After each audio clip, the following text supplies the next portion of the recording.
Hi, I'm at Wood Rising BFS Kiosk. A question I get asked is, what are the challenges of being a BFS tutor? How can you get volunteer tutors that love coming in to help?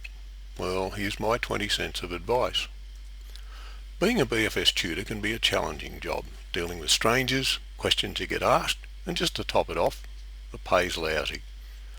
But there are many positives to being a tutor, such as making new friends, helping people learn valuable new skills, learn new skills yourself, and to top it off, the pay is 100% tax-free.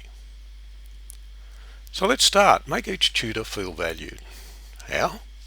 This is nothing more than acknowledging their efforts, genuinely saying thanks for helping out, praising any wins they have, never belittling them, being organised so they're not being stuffed around, having computers and handouts ready, having them involved and informed. Little things like thanks and having coffee available can make a huge difference. Often it's little things that matter the most. Always remember that you can never motivate someone.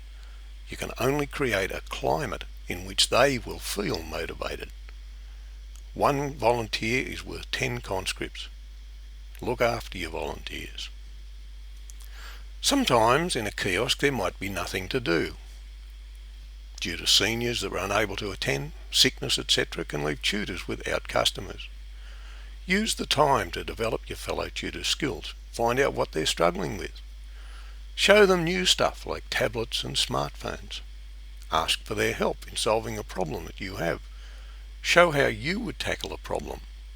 Ask them to teach you something you know they're good at. As the Newcastle song goes, never let a chance go by. More often than not, you will strike seniors who have handicaps in some way. Age is not always kind to us. Know how to help these people. Encourage your tutors to become good listeners and observers.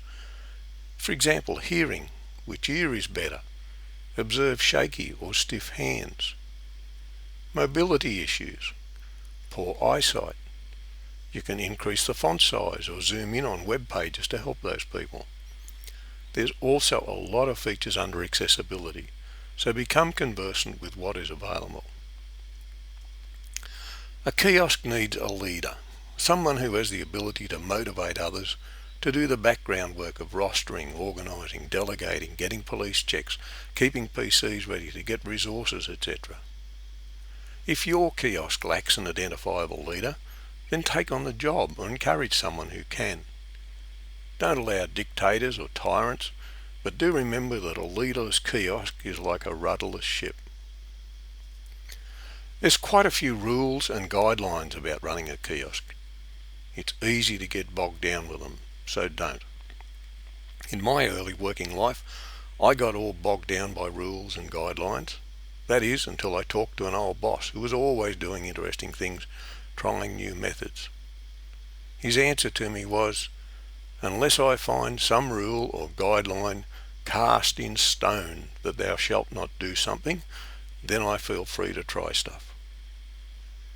Remember that the worst that will happen is you will get sacked from the kiosk, or more politely, made redundant, and that for sure isn't going to happen. To sum up, make your volunteers feel they are doing something worthwhile. There should never be nothing to do. It's a poor day at a kiosk when you don't learn something. We all have handicaps of one sort or another. See them as a challenge and be prepared.